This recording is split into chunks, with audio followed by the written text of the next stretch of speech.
కూచిపూడి అన్న పదం కొత్త ఆట నేర్చిందా పాపలాంటి లేత పదం పాఠశాలగా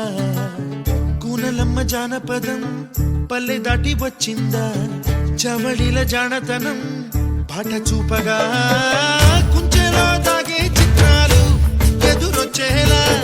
అంతటా ఎన్నో వర్ణాలు మంచులో దాగే చైత్రాలు బదులిచ్చేలా ఇంతలా ఏవో రాగాలు తాయి సందడిగా ఆగలేని తొందరగా సాగుతున్న ఈ పయనం ఎంతవరకో